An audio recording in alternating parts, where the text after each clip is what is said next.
not to call him like a walking legend per se, because that would make him feel awkward because he's here in front of us. But you know, I can say just for myself as a New Yorker, there aren't a lot of heads outside of like Virgil Abloh or Kanye West that kind of like ring out in like a pantheon type of way, but giving him his just due credit, Joefreshgoods is definitely one of those names. I've actually got to know him through my friend 40 Ounce Van, who's kind of the Joefreshgoods of New York, if you could think of it that way. So even to be called that is kind of like a big deal. Joe's done a lot of amazing things. Most recently, he's joined the transitional team for Mayor-elect Lori Lightfoot. As well as we were just talking about this, his face is muralized on the corner of, that's not Green, that's north of Green, that's Morgan and Fulton Market. So, yeah, I mean, to have like a bust of yourself on like a wall before you know you're in the ground is like a big deal. Yeah, so, it's a little awkward, but it works. Yeah. But you know, he's a neighborhood pioneer. He is a proprietor of business. He is a designer of interesting goods and fashions and merchandise. He's worked for everyone from Adidas to MasterCard. Without further ado, my friend Joseph Robinson, also known as Joefreshgoods. Thank you very much.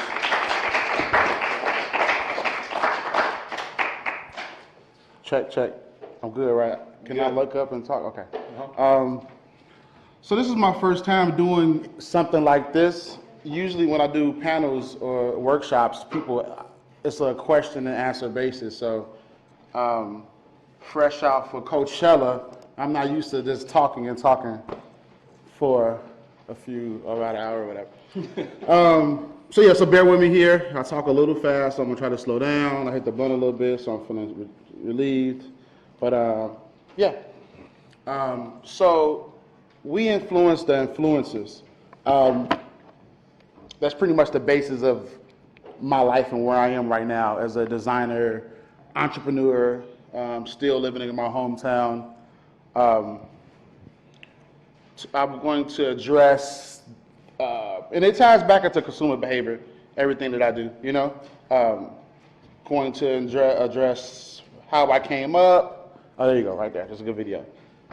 And then I just want to ask you, Joe, when it comes to you creating your product, is it kind of a think tank that you have going on? Is it just coming off of your head? And this was last year at Chicago Ideas. Or do you have like a group of people that help you kind of suss out what partner stuff at the shop, being surrounded there, pretty much kind of like meet up once a week and come up with things that's going on. I think sometimes for me, I look around what's going on in fashion and just try to figure out what's my place. I think I love the power of a t-shirt. And like with my Thank You Obama collection, I knew nobody in the world was going to be able to do how I did that, or just do that. You know what I'm saying? So like I look at worldly issues sometimes and like just try to put my spin on it. You know? I think what's weird now sometimes when things happen, people like, yo, this person died, so you gonna make a t-shirt of that? Like, no, man, I'm not. You know, but it's like I try to voice myself as like the hood CNN of like fashion. You know? I like that. Question?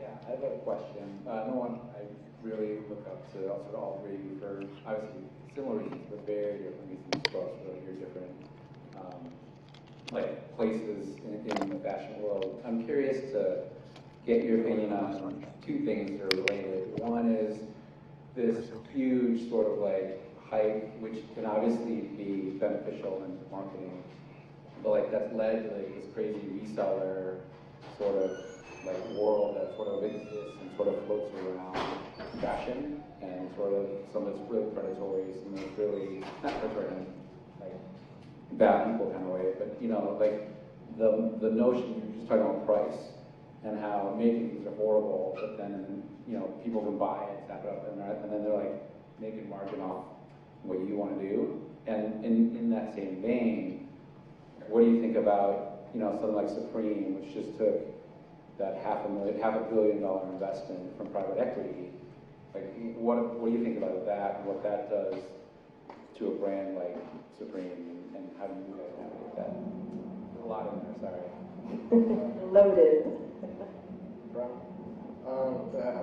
So I'll start with the Supreme, then I'll work back to the beginning. So private equity capital, if you don't know how it works, they invest in something, and within 5 years they want to exit. They want a multiple, which means they give you 500 million, they want to multiply that times 5. So with that, you're going to cut a lot of corners to get to that 5x growth. So if they're $500 million, I think $1 billion valuation, that means they're going to have to be $5 billion within 5 years. So they're going to be putting a whole bunch of stores, a whole bunch of products, so it might kill the brand's kind of cash in value. It's going to be easy to get. Now, when you talk about the resale culture, there's two things that you got to think about. One, did the company price the product too low? Because if you sell it for 150, they can get 600 for it, then I would yell at the person who did the pricing for your product, because you didn't actually understand the value the product means to the culture, because you're not in the street. That's the first piece. Maybe it's misunderstanding of value. And two, to the reseller, you gotta realize these are the same kids that collect the Pokemon cards when they just grew up.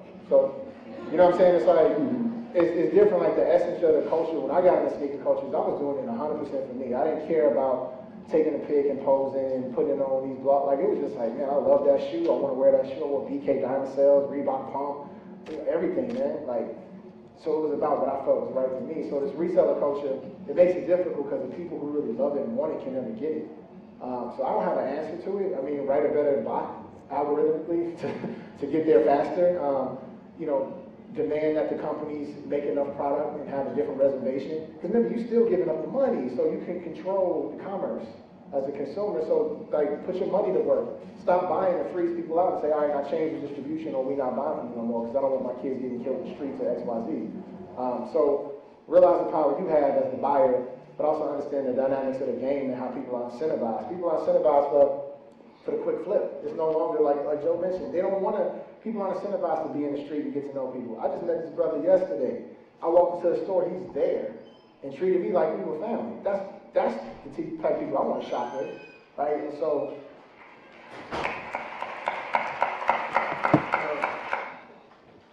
all right. Wow, we back on. All right. Do that. So, that videos, I did that at Chicago Ideas last year. That was one of my first time speaking to a crowd that big. I was with the legend, Dapper Dan, who, you know, obviously been all this Gucci stuff that's been going on, but got some good game from him. It was a bit good to be on the crowd amongst those big people in fashion. So that's like a little insert of the homie bigging me up a little bit. All right, got to be a better way to do it. All right, so I'm Joe. You know, I think right now it's a little, I don't like to define myself by one thing. I be in these big rooms with these CEOs and these like whatever, and they ask me what I do. Literally, I was at Chan's wedding a month ago. I was sitting next to Hebrew, which is a big artist in Chicago, good friend. Me, Kanye, Kim, Dave Chappelle, and Chris Rock. I don't know how I was at that table. Thank Chan, but I was at that table and I felt awkward. I was like, what the fuck am I doing at this table, man? And I met Kanye like twice, but you know, when you're really big, you'd be like, who are you again? So he asked me what I did, and I just like, I make shirts. So I always do that. You know, it's really hard to define what I do. I do a lot, you know. So it's pretty much broken down into, I would say 3 categories right now. So Don't Be Mad is my clothing brand, primarily in the streetwear category. Started in 2009, I want to say. And it was basically, I had an idea where I wanted to turn $80 into a clothing brand, and I wanted to document it on the internet. So since then, it was called Dope Boy Magic back in the day. That's when I had like half of Chicago wearing the tie-dye hoodies that had the box logo on it. Got in a lot of legal trouble, had to switch the name to Don't Be Mad. So that's, you know, DBM. So Joefreshgoods is me. First it was just a social media name that I just picked. And over time, it has become my like private label. Whenever I collaborate with big companies, I use my name. You know, that's what people know me as now. And then Fat Tiger Workshop is my brick and mortar store. It's been open, this is the 6th year right now. We're at 836 North Milwaukee, and it's pretty much a, you know, the idea behind that shop was to bridge the gap within the community. You know, I'm not the type of person like to take from people when it comes to selling, you know, items. So, you know, we decided to call it Fat Tiger Workshop because Fat Tiger, it just didn't sound like a store, you know? We wanted something that didn't sound like a urban boutique, you know? So I know Fat Tiger sounded weird, and then a workshop, we decided to do workshops, kind of giving back to community, you know, our shoppers or whatever, just workshops on taxes and, you know, so a lot of stuff pertaining to fashion besides just making t-shirts. You know, a lot of kids come to me wanting to have a brand, but, you know, certain things that I wish I would have knew back in the day. So that's Fat Tiger Workshop. Real quick, just Yeah. on the, is that more about your ethics as a neighborhood person and a business person, or is that just about the sustainability of your brand? I mean, Frank Lucas gives turkeys and T.I. gives turkeys because giving turkeys gets goodwill. Right. Like, that's clearly not your energy about Yeah. it, but I mean, doing workshop on taxes, teaching kids, you know, certain digital crafts that the barrier of entry is very high because you need the software or you need the computer, and all of that requires money that people may or may not have. So Yeah. just speak a little bit more on like that part of your practice, which I think is a large part of why you were tapped to join the transition team Yeah. and directorships for the mayor elect. Yeah, yeah. So I mean, again, it goes back to just owning a brand and having a brand. You know, we're all taught like literacy, and you know, a lot of stuff. How I grew up, we wasn't like I didn't learn how to save money. I didn't learn anything about my taxes. You know, I just wanted to dress fly. I had really good parents. They put me in good schools, but you know, as a child, I learned what I want to learn. You know, and you know, just when I started selling clothes and seeing what my consumer was and how they looked and what backgrounds they come from, I like, wow, they look just like me. And again, I just don't like to sell without being able to like, I feel uncomfortable selling clothes sometimes. So, you know, within that, I like to give knowledge. That's why, you know, I will talk about this later on, but with my pop-up shops, I like to be in my store. The bigger I get, people are so freaked out, just like kind of what my man said, that I'm still at my store. You know, I have 6 employees now, travel the world, but like, you might catch me ring you up on a Tuesday. And it's like, what, I'm getting ringed up by Joe? Of course, you know, so, it's a, you know, it's just with giving back to the community, like teaching things about, just stuff that I didn't know, you know, like I just became official legal like a year and a half ago, but I've been in business technically for 10 years.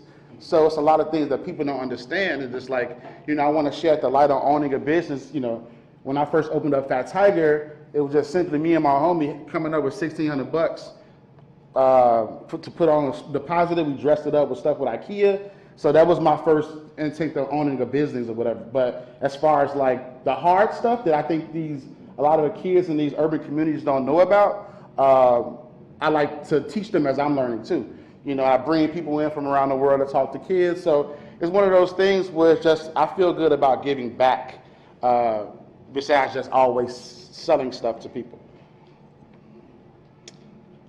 So what's the back? All right.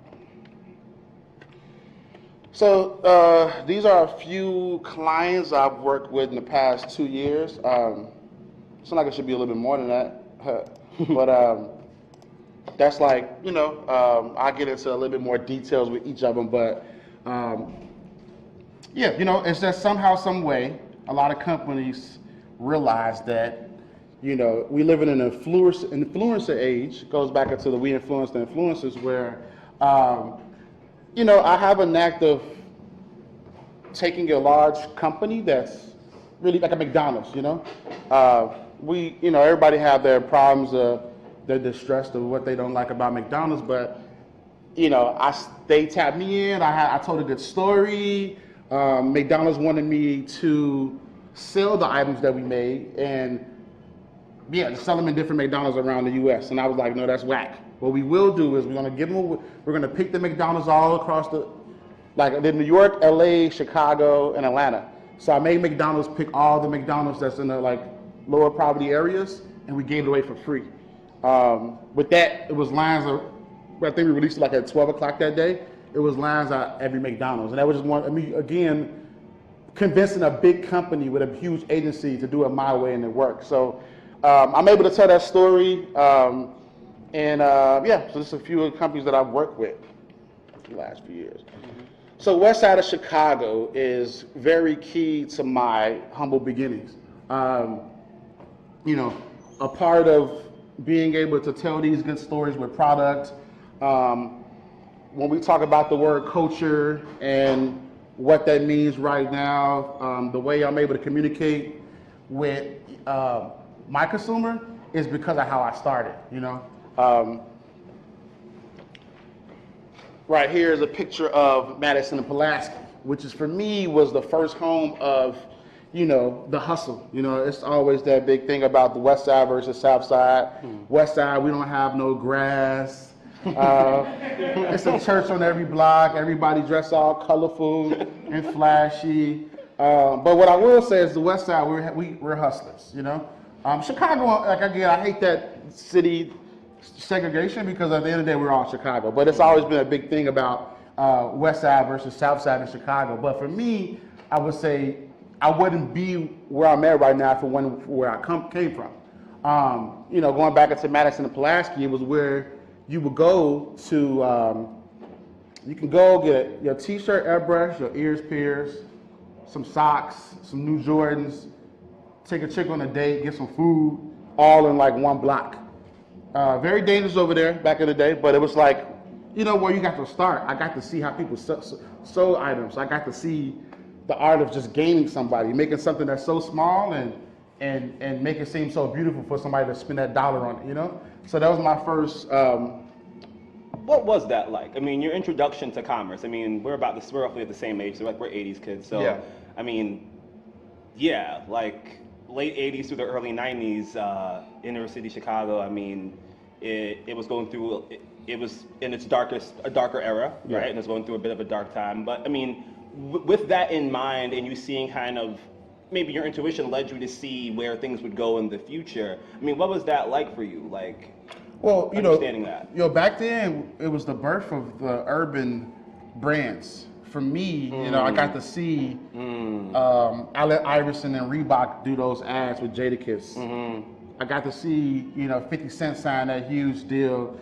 This was maybe a little bit later, but You're right, because we had Aniche, we had Mecca. Yeah, Sean John. For me, you know, I got to see a lot of guys that looked like me having own brands, so I knew it was possible. And I just always liked to dress, you know what I'm saying? So it was, I'm saving up all my allowance to spend $230 on some pants. It's just like for a guy that's a freshman, that was like, for me that was a lot, but I just knew there's people like this all around the world that wants to just dress, you know? So I knew fashion, you know, that was a big thing. I started off selling t-shirts at high school, using current events. My first t-shirt was when a lot of the NBA players started to get arrested.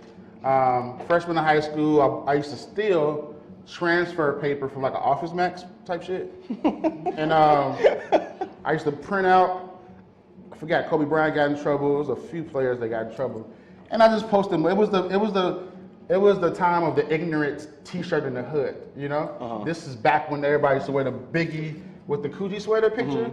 So that when the pictures was hot on the shirt, that's when I like shine. I would just find a picture on the internet, print it on a T-shirt, and sell it at school. So, you know, it would be a line around my fucking locker to buy T-shirts, and that's like where it was like, oh, I have something here. It wasn't like I didn't know I was going to want to do this for a living necessarily, but that was the first time I realized something that anybody, because anybody could go to a spot, buy a T-shirt, and print the same image out. So it was deeper than just doing something that anybody could do. I sold it, you know. Like when something big would happen on MTV, I would make a shirt about it, you know. So it was my first introduction to moving fast. Interesting. I went to Lane Tech. Lane Tech is huge. Anybody could have did what I did, but I moved fast. I started to tell a story with these tees, and it kept things kind of limited, which kind of goes into how I am now, what I do now. So the light bulb went off. Like Young Commerce was limited supply and scarcity, right? Yeah. And I had to sell drugs. You know, I found the way to make money without having to be like, oh, in trouble on the street. You know what I'm saying? And work, and I made decent little money. So I sold T-shirts for like $20. I would sell like 20, 30 T-shirts a week. So for somebody that's like 14, that was like decent. I had to ask my parents for money. So that was like my intro to learning the consumer, understanding the dollar a little bit better, and learning how to put back. You know what I'm saying? Because what happens a lot of time with a lot of people that start brands and start new businesses is that you have the chance of being successful early on, you get that bulk of money and you don't put it back into your business. So like, you know, for me, and it goes back into why I created Dope Boy Magic, because I knew that with $80, you know, it's simple math. And again, like the videos that I said earlier, said it'd be a little racy for the class. But no, the videos that I wanted to show initially, they were really tacky, but I started using Facebook. When Facebook first popped off, I started creating these videos on my MacBook to show how you can buy my clothing. So I would wrap it up like drugs. You know, it was I was early on, like a lot of people that copied my whole wave. Before you go any further, Yeah. textbook-wise, what's that referred to as? Starts with a P. 2 words, P with a D. Parody display. Obviously, it's not real drugs, it's a t-shirt, but he's capitalizing on the clickbait potential of people getting really excited about this, right? Right? I mean, other brands try to do this. Dan Patrick for GoDaddy, for instance, right? Something kind of right thing, wrong place, wrong thing, right place, right? Whatever gets the conversions going is what marketers ultimately care about. So Joe clearly understood the value of people's sensationalism about these things from a very early age. Yeah.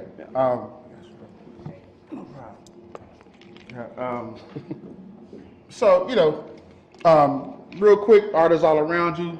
It's like everything that I went through in the past basically just shaped who I am as a man.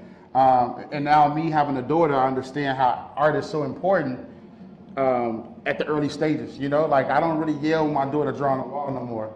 You know, it's just certain things like that we have to make sure as older that we make sure we keep the arts alive. The older you get, sometime that parent or that teacher telling you throw that away and stop drawing in class, like, again, everything we say is between us because a lot of things I haven't announced to the world yet, but like, I remember vividly my teacher in 3rd grade, I should have been sketching some shoes in class, but I was just sketching some gym shoes on a piece of paper, and my teacher came and just ripped it up and be like, what are you doing? You're not gonna make shoes, and be a firefighter or some shit like that or whatever. And, you know, now I have a collab with Adidas coming out in December, so I'm coming out with like 2 pair of shoes. But yeah, it's just like little small stuff like that we have to make sure that we keep art alive at a young age, you know, and it just, things all around you end up shaping who you are and how you communicate your company and your brand down the line. So another example of something shaping how I grew up and how I try to use it into my art now is the beauty supply. The beauty supply is something in the hood, usually not owned by nobody of my background, but it's that place you can go to where you can get anything. So it's similar to like what I was describing about Madison and Pulaski. You go there, you can get a fresh white t-shirt, clean socks. Woman, you can go get crazy, go get your wig, do-rag, all that stuff. So, you know, and it was this era like early 2000s where all the bootleg stuff, like bootleg is such a hot fashion word right now, but like the beauty supply was like the anchor of the bootleg, you know? And you can find Timberlands, Air Force Ones, all that shit that wasn't really real. You can go to your local beauty supplies and be all over and it'd be fly. And you wasn't really getting teased about it like that, you know what I'm saying? So I just take a lot of stuff that I got from the beauty supply and kind of do it up. So, you know, and so 2 years ago, taking that same theme about, you know, the beauty supply, bringing the community together and like, you know, the art that's behind a lot of the things that's inside, I did this art exhibit called The Beauty Supply. So this was 2017 in like March or whatever. So it was real abstract. You know, I used sand and it was just an experience or whatever. It was more so about how you feel when you go inside there. I had one room that was, you know, it was the sounds of the West Side. I had somebody selling like hot cheese and flaming hots and all that. It was like, I want you to walk in and feel, you know, and it's not just a Chicago West Side thing, this is all over the nation, but I wanted a certain person to walk in there and feel that experience that I felt when I was younger shopping, you know, so that was, you know, that was me basically using something that I grew up on and how I came up and just use it to my knowledge now, my art. Before we advance, though, I just wanted you to speak a little bit more on this. You know, usually when these types of immersive installations are put on, it's usually not from someone of that community, so Yeah. it's very easily labeled as voyeurism or you're just sampling. Clearly, you're a person who understands these things, so like you knowing the real intention and heart behind it, right? And you catering it to audiences that you know will get that, but you're also hedging and expecting on audiences that might misunderstand it, sometimes intentionally. People do tend to do this, i.e. art critics, Yes. right?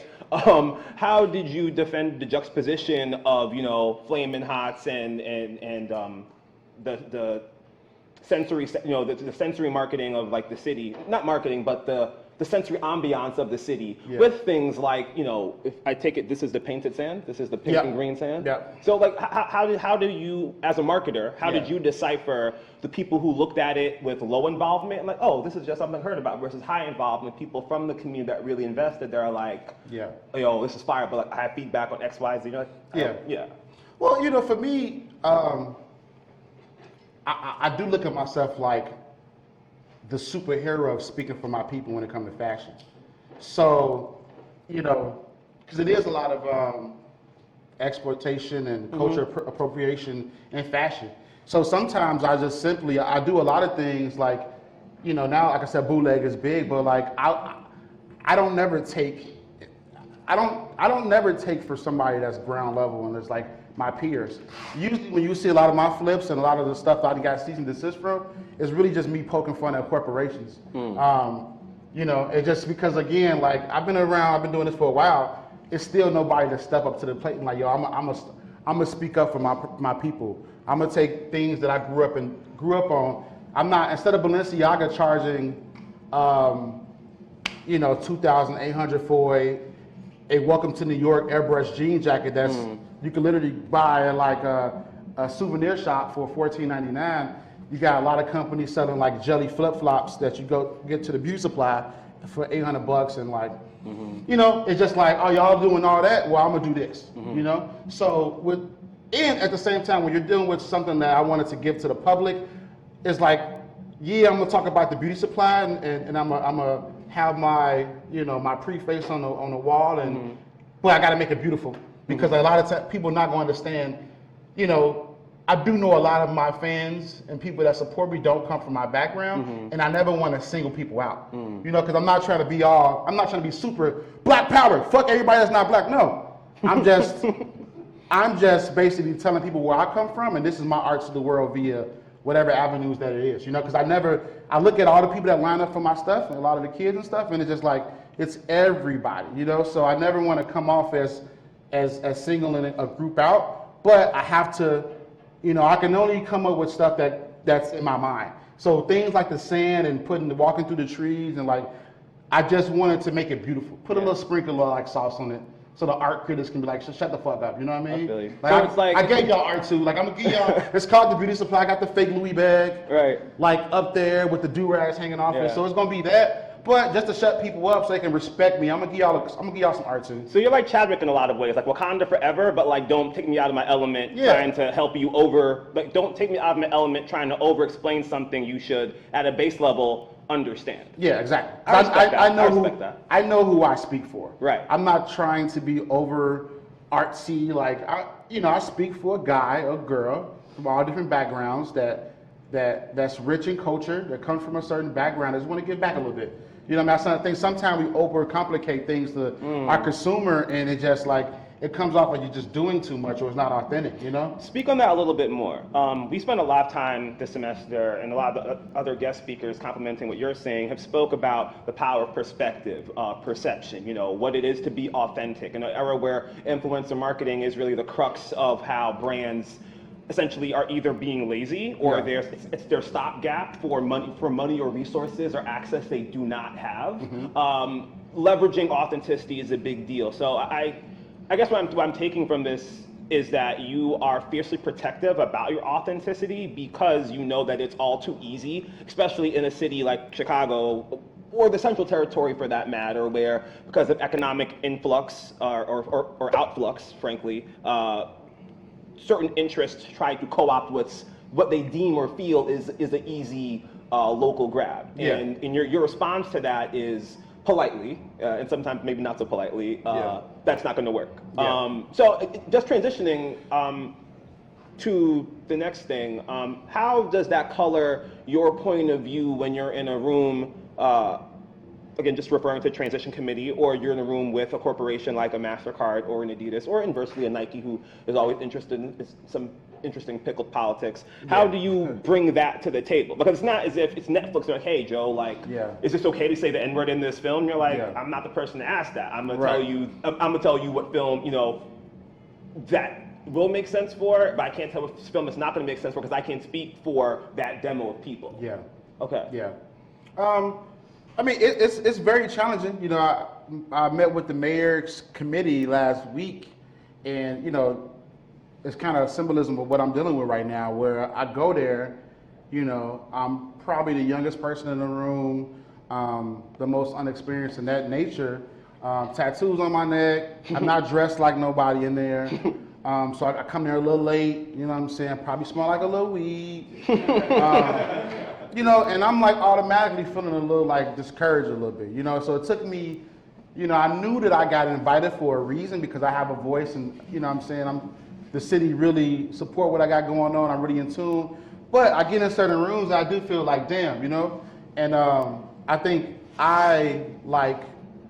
basically, it took me about a whole year not a year, it took me a while to get comfortable, you know, and when I walked into that room, it took me an hour to talk. I let all these old people sit and talk about, you know, what the youth need. So the committee is about arts and culture. And nobody in there, like, I be outside, which is a whole nother topic that I'm gonna get to, you know? A lot of designers, a lot of people that own companies, a lot of people that speak for our culture don't really be outside. Like I said, I just got back from Coachella. High as hell every day. Politicking, like talking to big execs of companies. Like, I'll be outside, you know? On that with Coachella, I saw this meme that says Coachella's like the influencer Olympics. Yeah. Do you find that to be true? Super funny. So that was my first time going, my last time going. You know, I'm 32 now, so it's like I can't you know, my body's conditioned a little different now. But it is a lot. Like if you are a certain person of a certain importance, you know, because I got fluid out there. So I got, you know, everything was taken care of for me. So that's the only reason why I did go. But that is, I saw that meme too, and I'm like, yo, that's exactly what Coachella is. It's just like running to different set times that everybody's got their phone taking pictures of themselves, let alone the crowd, the music. So it's just like, it's a lot. And then the brands competing for the biggest off Coachella offsite. Yeah, I don't know what age this is we're living in right now with the company agency reaching out to the influencer to, you know, I don't know if this bubble is going to burst soon. That's what I'm kind of worried about. That's why I try to pick the right partnerships when I do things now. Did you see proof of this fear, like, while you were there? No, it just, I know it's a lot of finessing going on amongst influencers, you know, and the whole thing is, it's like, I don't think that, I don't want to call people regular people, because that's like, fuck, but like, if people knew how much influencers, I hate that fucking word, but if people knew how much influencers got paid, the regular person would be like mind blown, you know? It's to the point now where it's just like, for me, I don't like that pay to pay game. For me, it's just like, hell no, I gotta really like the product, and then I'll maybe consider it. But that whole pay to pay, because that's, to me, that's like, and that's why all this stuff happened with FCC, and that's why you have to use ad now and like post, because it's shit with the festival and all that. But you know, it's to the point now where I got a lot of friends just like, yeah, I got 50 grand to post that one time. It's like, what? You know, a lot of people make that, you know, in a year. Out of curiosity, how many followers do you have on Instagram? So I have 60,000, which for my peers is not a lot. And it goes back into a lot of my things where, I'm gonna talk about that in my internet chapter a little bit, but it's not really about the followers, it's about your reach amongst people who follow you. Because you might have 200,000 followers, but none of those people want to actually buy a product from you or go to something that you put out. You know, so, you know, the companies are learning that, you know, the data and everything behind paying influencers, you know, because again, you might have somebody that have 200,000 followers, but their engagements are really low because people don't really fuck with what they say when they actually posting it. You know what I mean? So it's a difficult thing. My engagement rates are really high, which means that with my 60K, which again, Chicago, the 60K is a lot. But when I step in the room with all these other people, it's like I'm like the little kid, you know, amongst those guys. You know what I'm saying? So, but I can post a T-shirt, and out of those 60K, maybe 20, 30K might, which is a high number. You know what I mean? So that's interesting with your approach to less is more, or the quality is more important than the quantity. Because Ben Jacobs from Stadium Goods was saying something very similar a few weeks ago, basically sharing that, you know, the whole hustle with conversions and eyeballs is kind of up. You know, it's really about how do you, you know, activate that purchase and make that, not only make that into a successful purchase, a complete purchase, but a repeat customer and someone who becomes like a brand ambassador as well. So I can imagine for you that's a big part of the puzzle for you and your partners at Fat Tiger, because it is very much about, you know, you're not exactly close. Well, there's all different pockets of action in Chicago, but you know, you're further down Milwaukee from what most, you know, from stops that most people think about. I'm out the, you know, out the way. Yeah. You know. So which makes for a better story, technically. Yes. And I grew up over there. Not grew up, but that's like the stomping ground. So first we're gonna talk about culture. And you know what?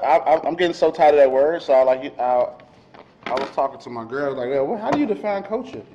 And we was just like, we started arguing and shit.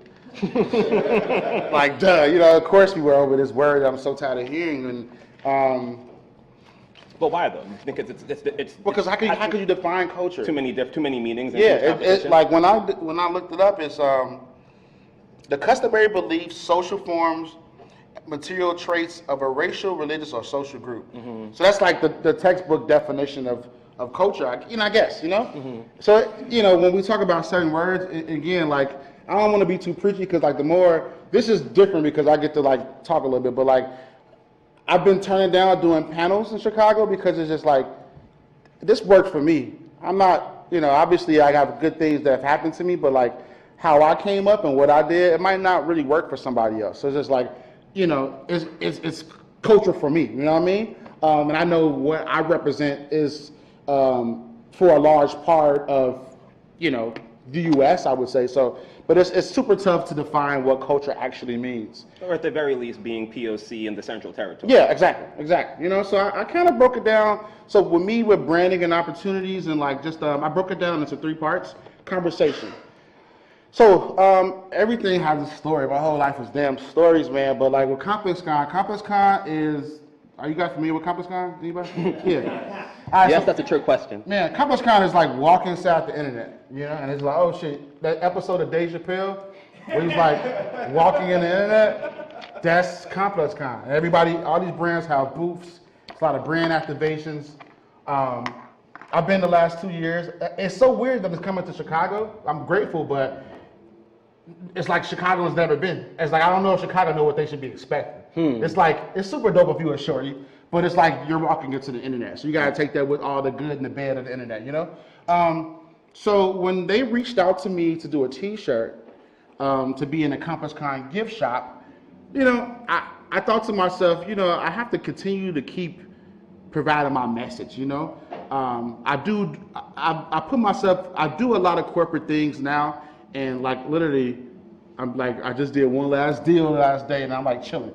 I'm only doing things that really help my store out, help my community out, or just stuff that I could get to check off my list of things I wanted to do since I was younger. So with this t-shirt, so Complex basically, they wanted me to do a t-shirt for their gift shop. And when I think of ComplexCon, unfortunately, a lot of the brands that are my peers, that's like, that has booth at ComplexCon, they're not really owned by black people. And I wanted to just, even if I didn't sell one shirt, I just wanted to tell a message, tell my story. So, I was doing research on articles about the power of the black dollar, giving back, and like how keeping things in your community. So it's like, you know what, I often like to use my platform to just like put a kind of middle finger to people. So to what intent though? I know the extent is, as many people can see the middle finger, but because I have a platform now, you know what I mean? So it's just like, that's why it's like, I don't give a fuck about politics. That's why I'm in the room like, dude, what are y'all talking about? But I know that I have an importance, and I see so many people that's big don't use their power for good, you know what I mean? So I'm still learning as I'm going, but like, when I'm putting certain, like, to be in a gift shop, when you first walk into CompassCon, that's like one of the first t-shirts you see. So just like I get to tell my story about how, and inside of CompassCon, most of the consumers are all black people, but none of us have our own brands. You know, so it's like I wanted to tell that story via t-shirt. You know, so that was my story behind that, and it worked. So that goes back into conversation.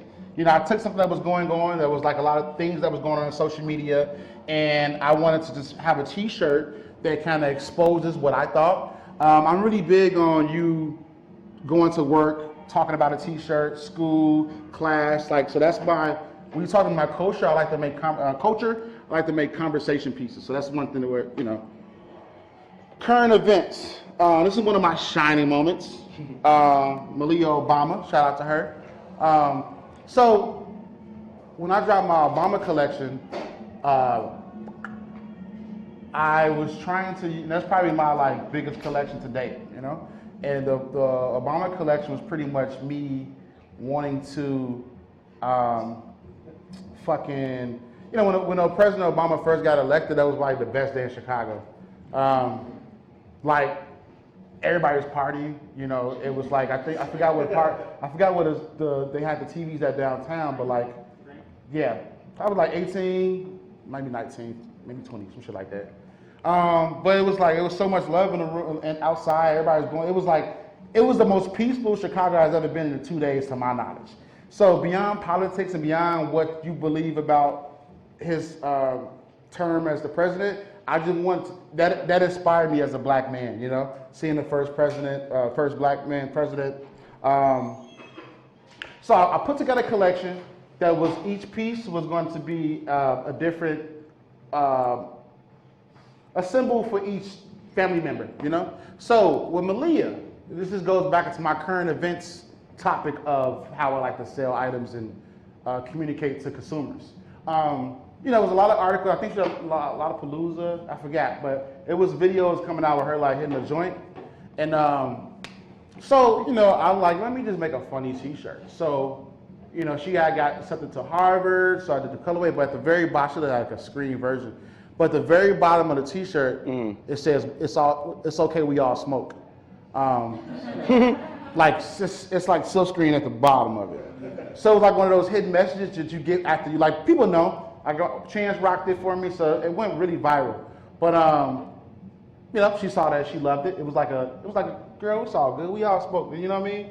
I feel like you're like the second cool like hip hop influenced shirt she's been associated with. Yeah, I think she did one with like Joey Badass from Pro Era. Yep. So like, good for you being number two. Not number one in that respect, but solid deuce. Yeah, right?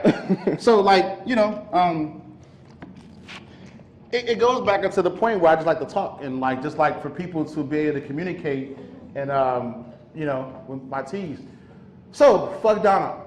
Got bootlegged like crazy, man. I get my shit bit a lot, man. You know, Paul.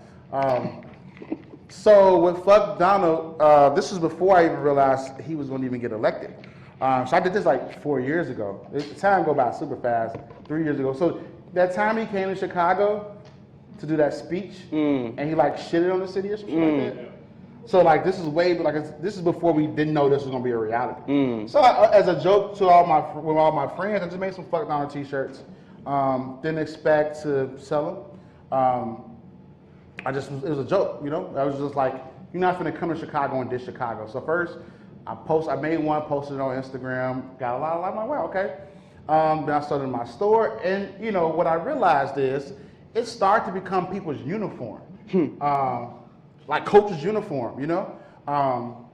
And again, this started off from Chicago. All the other things that happened with the wall and everything, this t-shirt just happened. I just did it because he was dissing Chicago. You know, I didn't like what he said about the thugs and whatever he said about, go ahead. Do you feel like you making the shirt in black, printing them, the first big run of them in black, contributed to the uniform capacity that people ended up running with? I didn't look at it like that. But I wanted it small, I just wanted it simple. I didn't want to put no big text. Because like, partially, some stuff I know is going to get bootleg. Because it's easy. Right. You can go in, you don't even know, you got to know Photoshop or Illustrator to just like, look up, I think that's a Vedica bold, and like put a flag on. So, you know, but it was so small and like so simple that it was one of those things where I knew that people were gonna like, take a kindness to. So yeah, it became my uniform. It goes back to my culture thing where it's just like I like to create pieces that like, even if you technically like don't want to wear the word fuck at work or whatever like that, it's like, let me just do my duty and buy the t-shirt, And I didn't realize what I was doing until I started getting emails from people from around the world that was rocking it and just telling me about how they feel and like just writing me diaries and shit. You know what I'm saying? So, that goes back into my whole speaking, a lot of things, those 3 examples are just how I like to speak for the culture. Before it get played out, like I said, and I stopped. I didn't figure out a charitable way to give back the joints, and like I'm a person where I like to put something out, and if it goes good, I like to, I take it offline, So that's just how, bro. I'm a weirdo, man. But that's, internet. Speaking of which, Yes, right. taking things off the internet. Yep. So the internet. This is when I figured out life. I would say November 23rd, 2012. So this is a tweet from Virgil. I love Twitter. So when we're talking about creating hype, I learned the power of the internet in the sense of I took a beanie, which is right there. I want to fuck Rihanna, which is like these days, like I'm not that proud of again, I'm 32. I've been making clothes since I was 13. So, Chicago has watched me grow for good or bad, because I get destroyed for making that hat right now.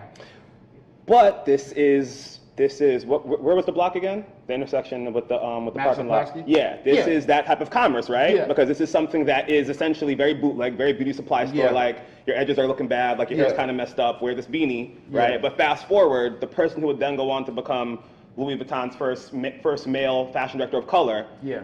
Blessed you from them. Yeah, exactly. And that's what sucks about getting bigger. I can't like.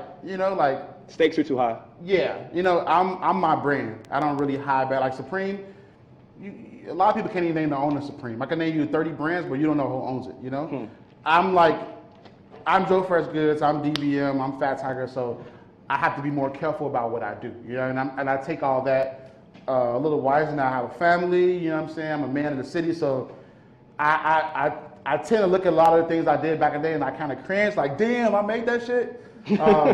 But it made me who I am now. So with the hat, it was a simple acrylic hat. I want to fuck Rihanna on it. It was actually a little bit whatever. But I literally told all my friends, this was like the hashtag is officially corny now. This is before hashtags was corny. So this is when everybody was figuring out social media and like tracking their stats via hashtag. So I told all my friends that, I want you to tweet that you saw the hat. Like, I didn't post no picture of the hat or how it looked. I hyped everybody up. So you would get on social media, it would be like, I was in class and Joefreshgoods showed me the hat, blah, blah. So it kept happening, Obviously, was cool with Virgil, but this was like a key moment where I actually went to RSVP and I showed Virgil the hat. And he was like, said what he said. And I ended up, the night before, I dropped the hat on, was it Black Friday? Yeah. But I ended up putting ads around Chicago, did a photo shoot, weed paste, I want to fuck Rihanna coming soon, dropped the hats online the next day without anybody knowing how they looked until 12 o'clock noon or whatever, and I sold out. I think that was the first time where it's just like, I'm 24, I'm doing a pop-up shop, it's Black Friday, and I think I sold like 100 or something in a minute. And for me, I was like, holy shit. Y'all didn't even see how that looked. A day ago, y'all didn't even know what I was selling. You know what I'm saying? So that was like super key for me to realizing the power of the internet and creating hype and just getting the consumer talking. And knowing your audience and understanding your numbers and leverage kind of go hand in hand. I think now it goes back to our social media thing where it's just like, I don't have, when I tell somebody like I don't have big numbers, they're like, you got, it's like, in my world and a lot of the agencies that I work with, they're used to working with influencers that, have really big followings and blah, blah, blah, but they can't really drive consumers nowhere. They can't really sell a product. So with me, it's just, I know my consumer, I started off dropping these one-on-one things that was like funny, and I started communicating with it. Something would happen where I think Kanye announced that he's running for president in 2020 MTV Awards. The next day I tweeted, "Hey Chicago, I bet you I'm gonna have a T-shirt ready for this by Tuesday." And then I had that shirt ready on Tuesday. Then I had it in my store on Wednesday and had a long ass line. So I just always like to play off and get my consumer and my customer and the fans involved in the T-shirt, because they feel like they're actually buying a product that they feel like they're a part of, as opposed to me just selling some bullshit. They get to go to work or school. Yeah, man, I was in line for about 20 minutes, man. Joe tweeted about this and I bought this shirt. As opposed to like, yeah, man, it's a fly T-shirt. Like, I want you to wear my shit and have like a story, So, that goes back into my whole internet, part of everything. So storytelling. So storytelling is something that I'm probably like, and I'm not a cocky dude at all, but like I'm a pro at this, When I tell you, when I showed all the companies that I work with, a large part of it is them giving me a bullshit deck with them telling me what they want me to do. And like McDonald's, like, hey, we got this new Sprite. We want you to blah, blah, blah. And I'm like, no, that's corny, let's do it this way. So I like to involve myself somehow, some way in the product, or, just kind of, I do research, and everything. So when Nike, they wanted me to do a Walter Payton jersey, I'm like, yo, how can you freak a jersey? I can use different materials and like make some leather and like suede, but that's kind of corny, it's been done. Like, I'm a Bears fan, so it has to be a Walter Payton jersey. It has to be the Bears colors. The Bears and the Bears organization is amazing to deal with, but the reason why this jersey didn't come out is because the NFL didn't approve it. So that was like my first thing that I was gonna do with Nike that got canned. But I did my research. I'm like, holy shit, Walter Payton had a flu game. Everybody always associate the flu game to Jordan. Let me tell the story. So I read books, I did a little research.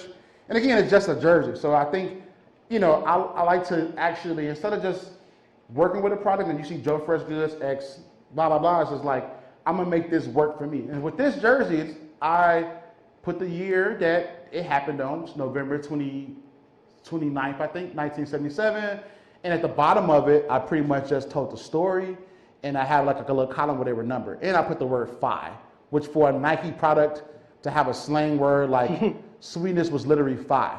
They don't do shit like that. And I had the numbers plain. So little small stuff like that is just like part of my storytelling process with products. So it is just a jersey, but then in a lot of ways, it becomes something you make a unique canvas. Yeah. With the way that you design and the way that you test limits and elements of a brief, a deck, the deliverables from a big marketer. Your point of view is like, okay, marketer, as a fellow marketer, let me tell you where this is wrong, all the way wrong. Exactly. And even if it doesn't work out to mass scale, it's something that can be perceived as very unique, that can be used to spice up your cachet and make the conversation a little bit more palatable to people who you might otherwise not think about including. Yeah, exactly.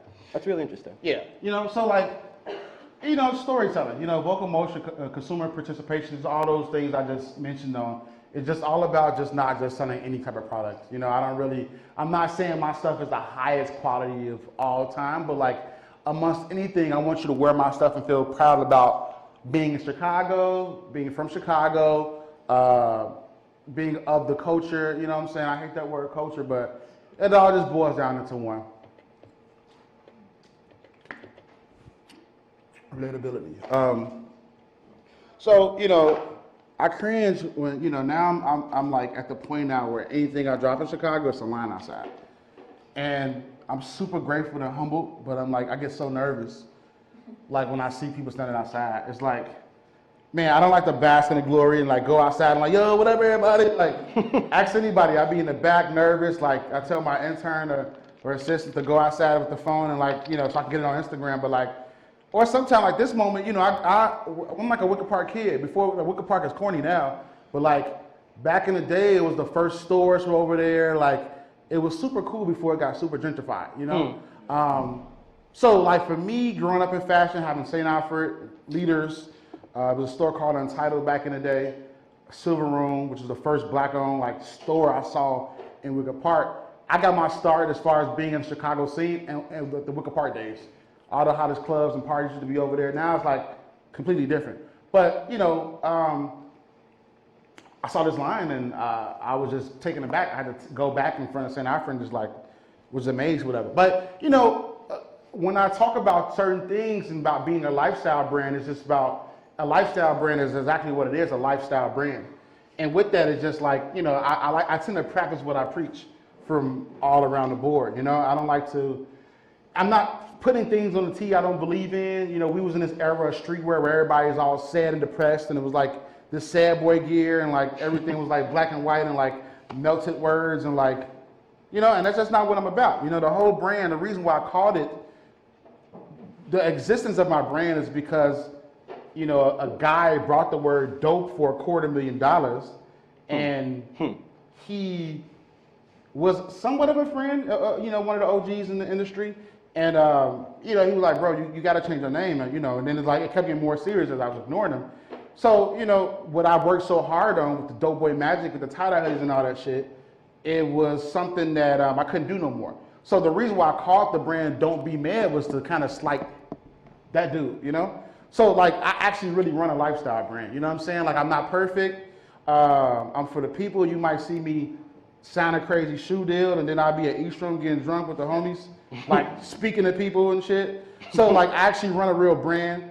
I'm super approachable in my city. I'm not one of those guys that like, I'm gonna make my money and go live all the way in the burbs. Like, no, I live in the city. So, you know, community, the young people agenda, it's just, you know, it's all about just having somebody that you can relate to. You know, when I go, my favorite people to talk to are high schoolers because I come in their classroom and they say, oh, wow, like, damn, you look like me. I could do this, you know? So just when creating a brand and just selling stuff to the masses, it's just like, for me, I just realized that there's a lot of people that feel how I feel.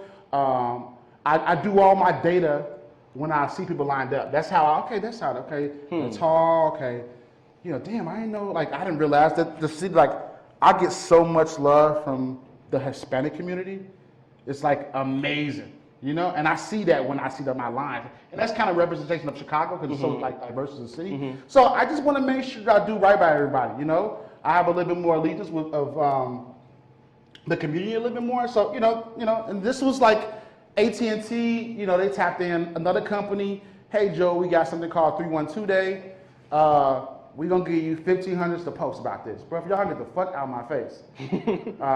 You know, talk to my manager. I have a manager now, so that's super dope. But I turned that conversation of them saying, hey, we want you to post about this. And keep in mind, I'm seeing what all my peers are doing. Like, y'all looking corny. Jesus, you know? So they reached out to me. I did it that whole project. And I said, what I will do is I want y'all, I'm a finesser. I want y'all to pay for that big ass neon sign. So let me keep it after that, you know?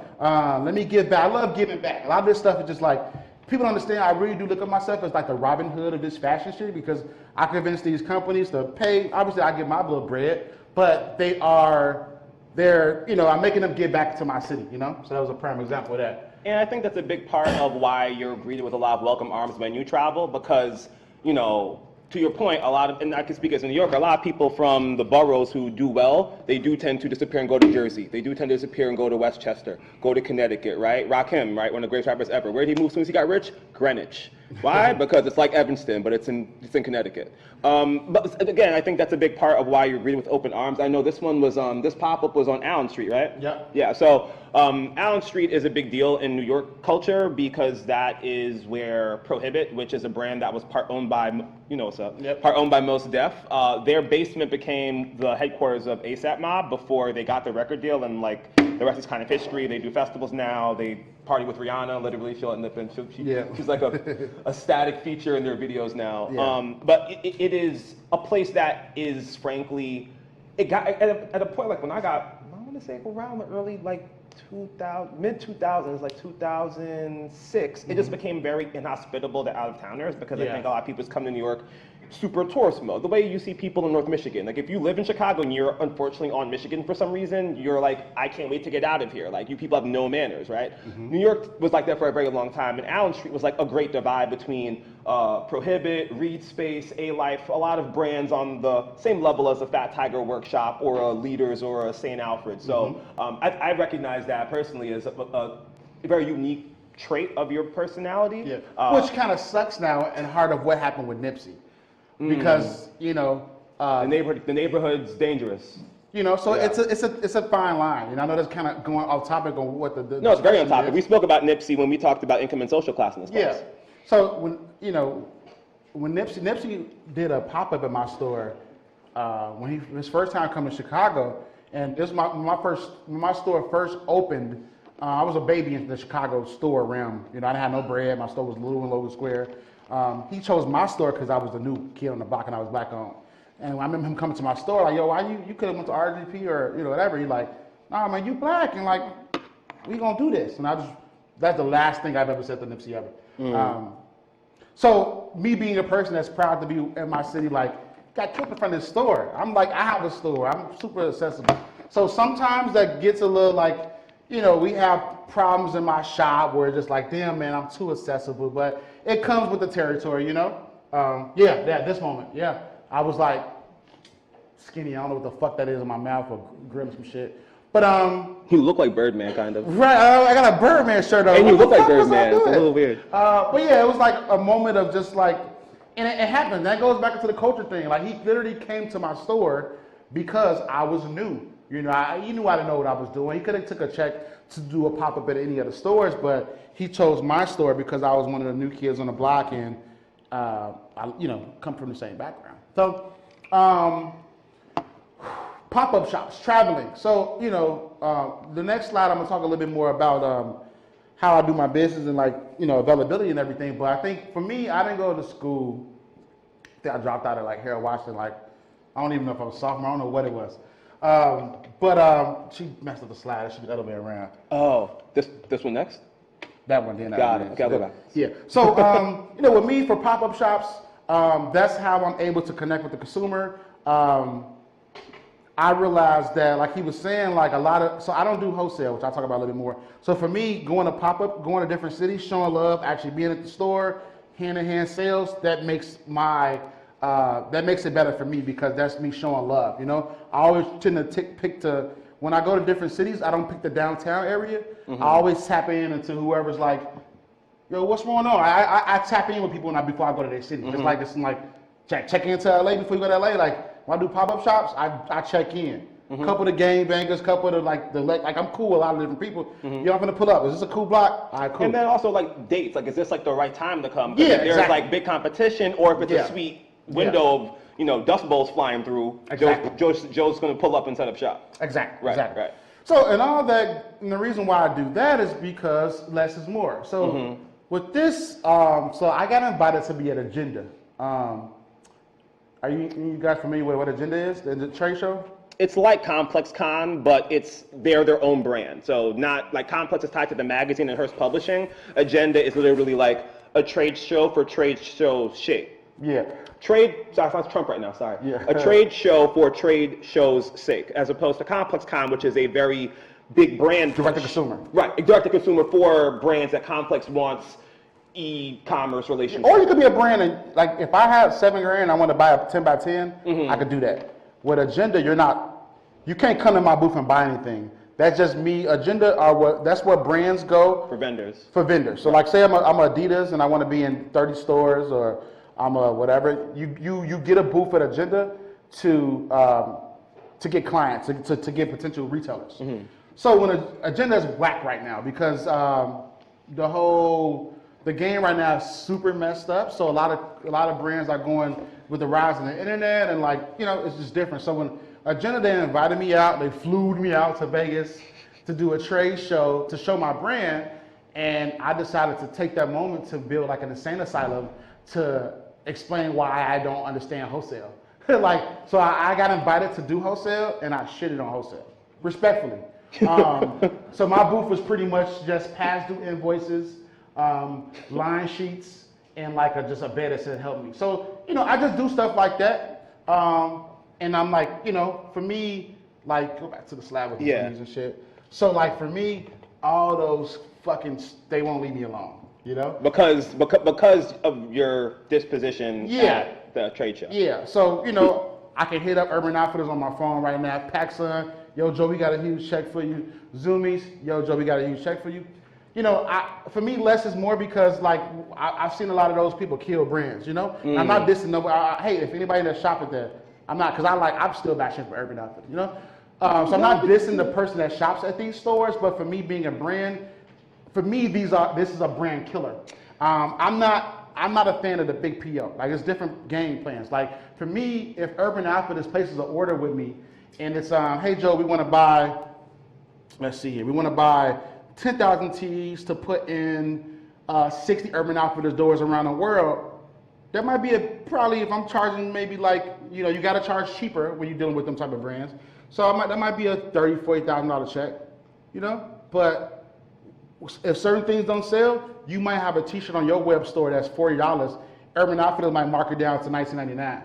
And it kills brands. Or less, even. Or less. Yeah. So for me, and again, in brand terms, I've made it pretty far because like a lot of people in my position would have took these, but so it's like it's different for me. I look at these people not as the enemy, but I'm gonna just let them keep sweating me until I come up with like a fake brand.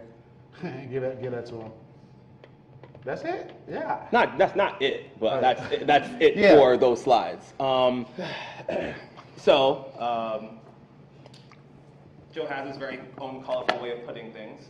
Some of you, I think he spoke to a lion's share of the questions you guys asked via email submission. For those of you that didn't, by the way, no 5-minute questions today, like literally like keep it tight. Those of you who had a question that you didn't find recognized in Joe's presentation to this point, please feel free to step in and ask that now. Out of respect for like times where we have guest speakers and I do have to kind of rush them out, I have got this room till 6, so we do have time. No rush, or if you feel like you need a chance to ask us that, there's still time. So please feel free to take the floor with your questions. Sure, Andy. So at the start, you described your shirt. I'm literally timing you with like a minute. I swear to God. You like you that bad? At the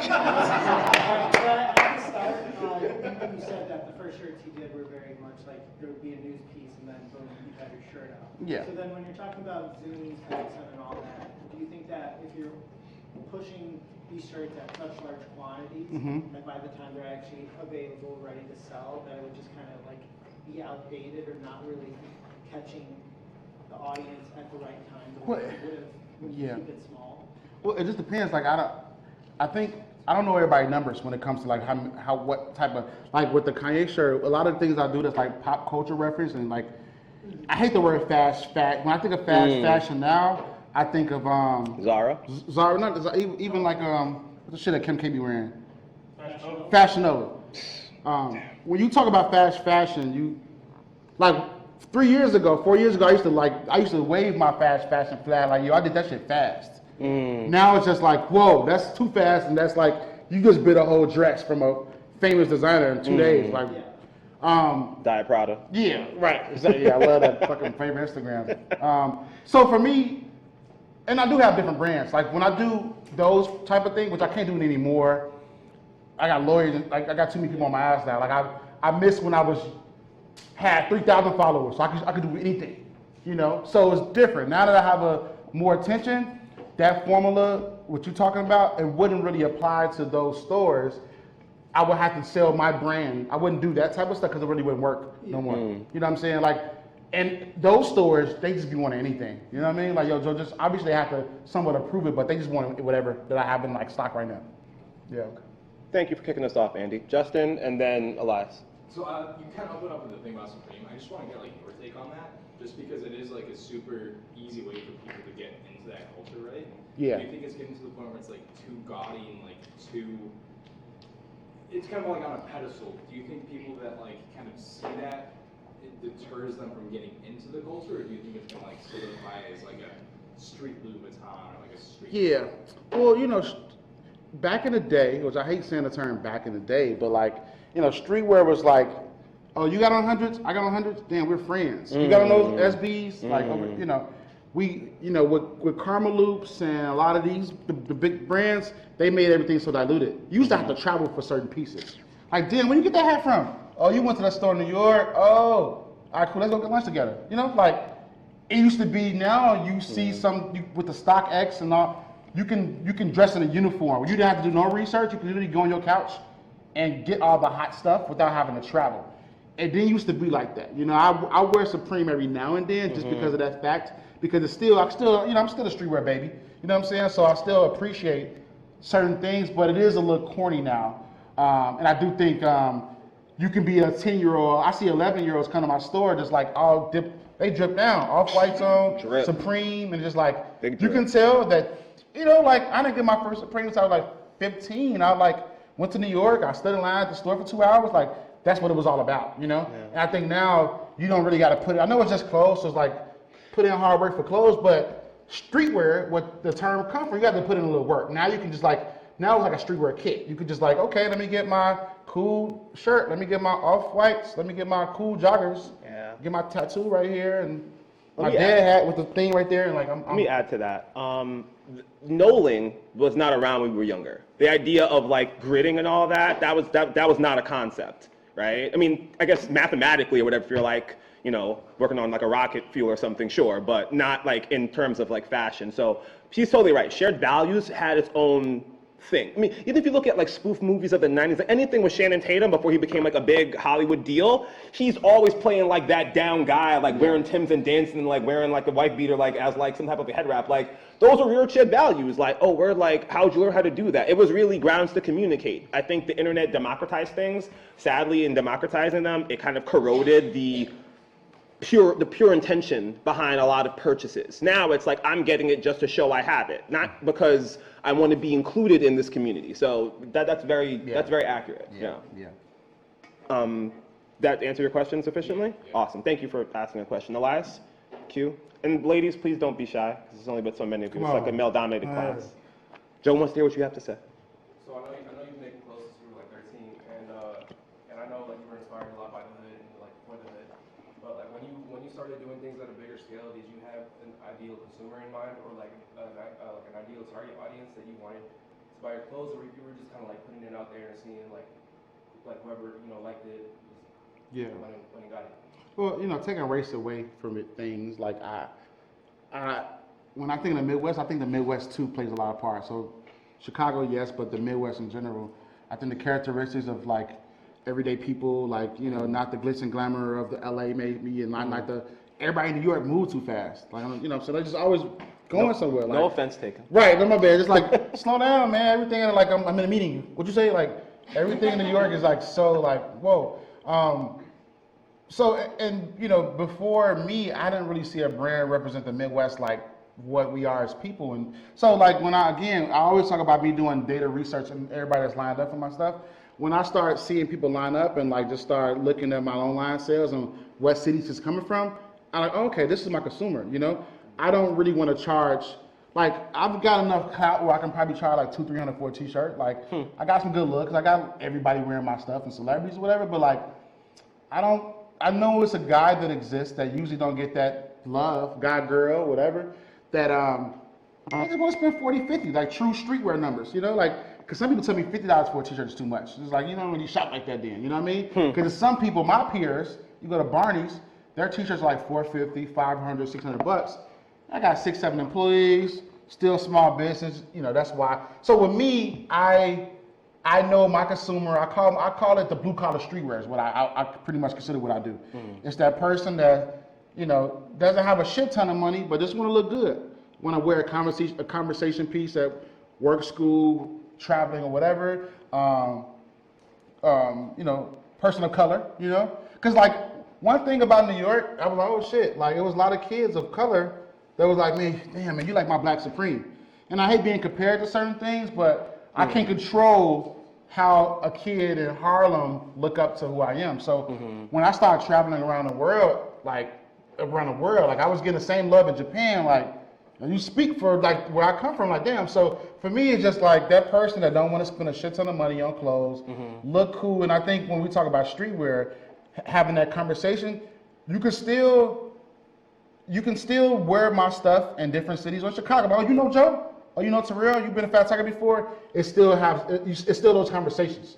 Like, I'm still one of those rare brands where it's just like, I know you didn't get that at a department store. I know you didn't get that, like, oh, you got that at the pop-up shop in New York. Or you got that pop-up in LA. So it's just like, you know, it's that person that just want to be fly for not a lot of money and just regular. You know, I just did a article in Complex where they kind of titled that shit really wrong. I wasn't trying to shit on hypebeast, but like sometimes people come in my store, all grill on, Supreme, everything, baked, whatever, and come in my store and they be like, "What? You don't sell shit?" I'm like, "That's not my customer." I don't sell that shit. Yeah, like if you're looking for all that type of stuff, you at the wrong store, bro. Go to Notary Shop or some shit like that, you know, or you know. So for me, like, that's my dude. The dude that want to support the local guy and wherever I'm at, that's my consumer. Not the dude that's just like, oh, y'all ain't got no drip in here, I'm out. So for you, it's a conscious choice to keep the price point inclusive and accessible enough Yes. for your global e-commerce audience and the Yes. places where you do physical pop-ups at to Yeah. keep the essence of your brand and your namesake about shared values as opposed to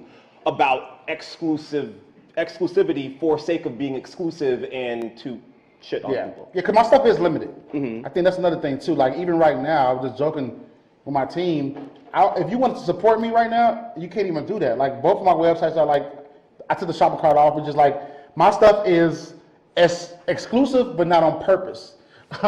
It's just like I don't like for you. I get bored fast. So like this goes back to the lifestyle brand thing. I feel like dropping I haven't dropped none all year.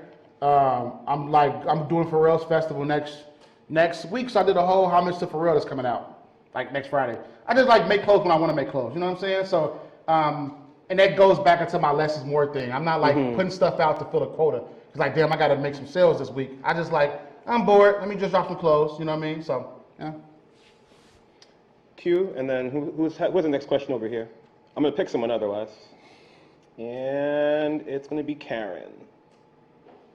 Cool. Q, what's your question? When you talked about being accessible, do you not feel like that's what separates you from all the other brands? Because like when you were selling like the fuck down shirts, I was coming in there and speaking to you when you was telling me you had to come in and redo the shirts. Yeah. And that's what I thought like was like your niche to it, like about it.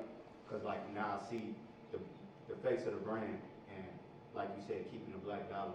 Yeah. So that's what I thought was like kind of good with your brand, and you saying you know it's kind of different with being accessible.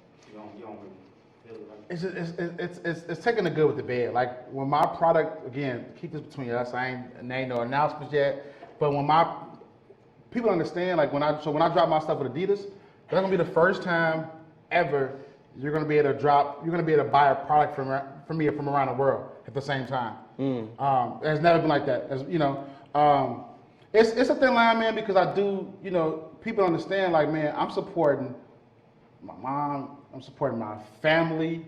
I got 7 employees, all off T-shirts. You know what I'm saying? So it's tough. Ain't no drug money. I never took out no loans, no shit like that. I don't got rich parents. So like, for me, it's a thin line because it's like, yes, accessible was, you know, but just like, it's tough, man. Some of these checks with these companies be like, damn, I don't want to do that. But like, like I said, it's a weird thing because like, I don't believe in the word selling out because everybody got to get it how you live. You know, I'm not going to question somebody else for taking that deal from Zoom. Like, I wish if I had a bigger team, I would come up with a fake brand to sell to Urban Outfitters. They waiting on it. It's not for Joefreshgoods to come up with another brand to sell up in there.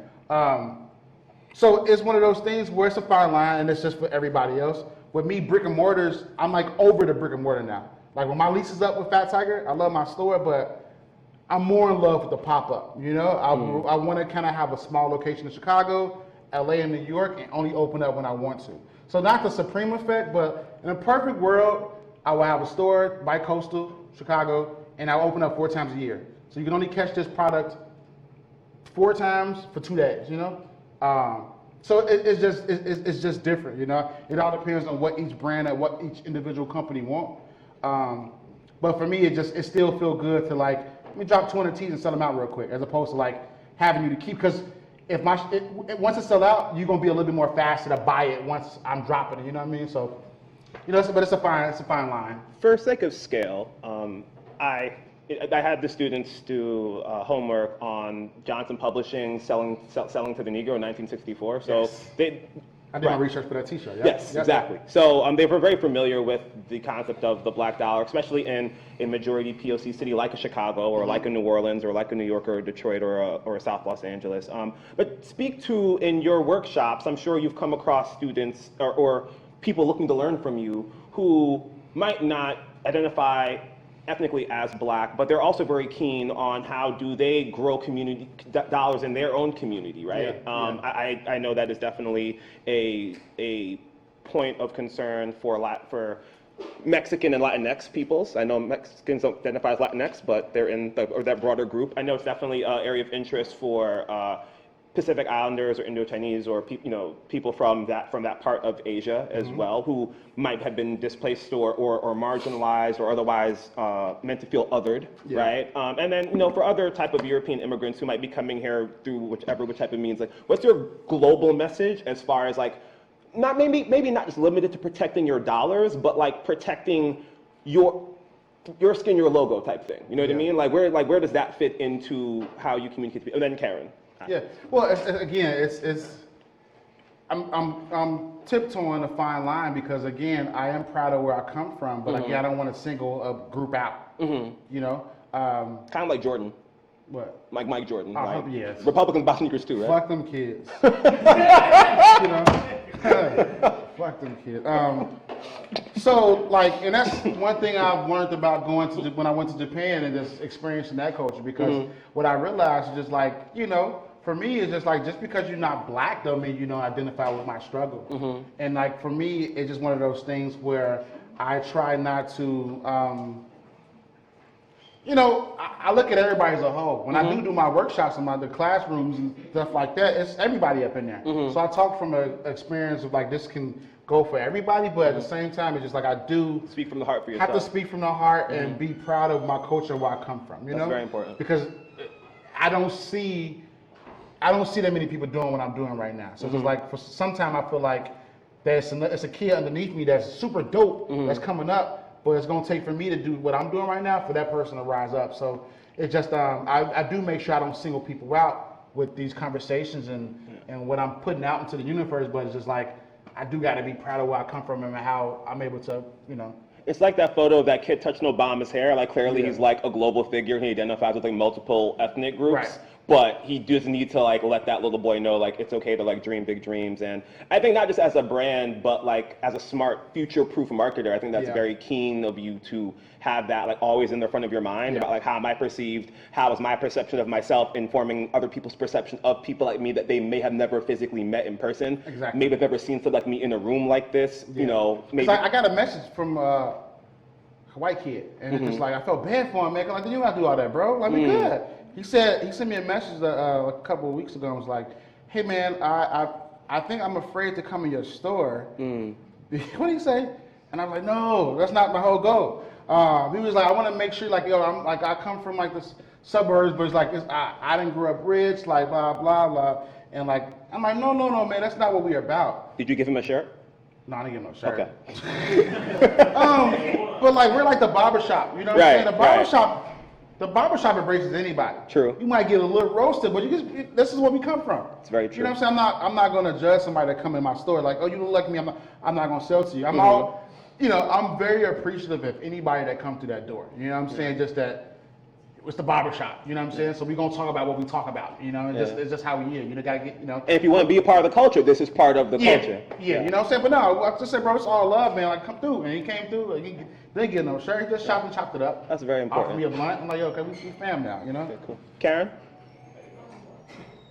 Can you speak up a little bit? Do you put any emphasis on including women's streetwear in your store? Yeah, so that's something that's been tough. I did a workshop and I said it was like a town hall discussion, and I'm growing still, and I'm trying to understand a lot of new things and new terms. But I said, so what can we do for females in fashion? And I got grilled. You can't say female no more. And I was just like, wait, what? Like, and this young woman had to school me on why that term is like, and I just was like, fuck, man. Like, what can I say? What, you know, because I have to be careful. I'm getting bigger, so it's like I got to watch what I post online, whatever. So yes, I am, because, you know, with me, it's like a lot of back end stuff, you know. Like even for CompassCon, a lot of companies are like, yo, I'm Toyota, I got a shit ton of money. We need a woman. I do a lot, like for my store, we did this campaign with Chicago Girls Do It Better. That was pretty big, you know what I'm saying, showing love. We do a lot of activities, like next week we're doing a workshop with all, you know, can't say all females, Jesus. All women, you know, there's different workshops and bring them. So we're trying, you know, because it is, we're not about to hire our first, not our first, but like, so we're trying, you know. Streetwear for so long has been a boys club, you know, and you know, we're constantly breaking those barriers in like real time. So, you know, it's one of those things that's definitely, I was just talking to my photographer about us bringing a different photographer on board that's, you know, a woman, you know what I mean, just to kind of spread the arts. But like, I do a lot of stuff behind the scenes, like a lot of stuff that's going on, a lot of companies for CompassCon, you know, because the working with women is like a hot topic right now, you know, so just like been kind of making sure everybody good, you know what I'm saying? But that is an important question though, make sure, you know. Kimmy, Crystal, Catherine, Ellie, you have your hand up. And do any of you ladies have questions you want to ask, or you're okay for now? Can I? Okay, cool. Ellie first, Kimmy next. And let me get the roll sheet when you guys are done. Just to touch on what you just talked about with her, do you find it hard to tap into that target segment? Is it a lack of knowledge or a lack of like having women in the room to speak for women? Well, for so long, you gotta talk about price points too, you know? And I'm not even trying to single any women out, but like, it's kind of discouraging in the market when you have a lot of, you know, a girl can get fly for like 40, 50 bucks.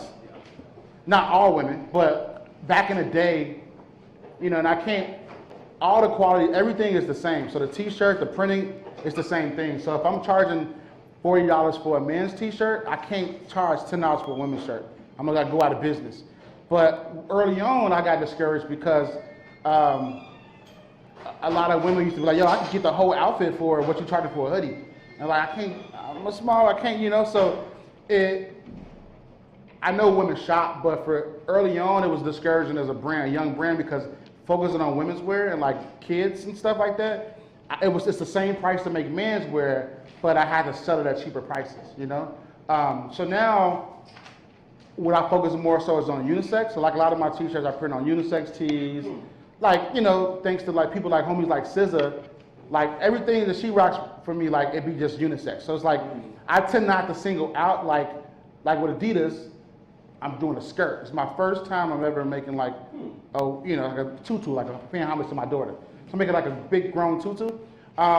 So like I'm trying, you know what I'm saying? But it just depends. I just need more encouragement and like just understanding the women's market a little bit more. Cause I don't want to put out stuff at different price points, but y'all got certain brands and companies where y'all can pay like for a whole you dig for, you know what I'm saying, $50, and I'm charging $50 for a goddamn fucking hoodie. You know what I mean? So it's just like it's tough trying to understand the women's market and like how to combat prices. You know.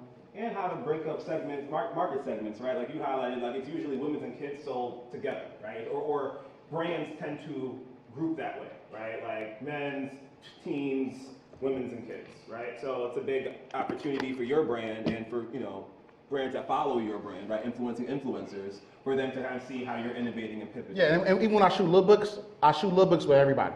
So it might be a man's t-shirt, but I might dress it up on a woman so you can show how you can style and wear it, you know?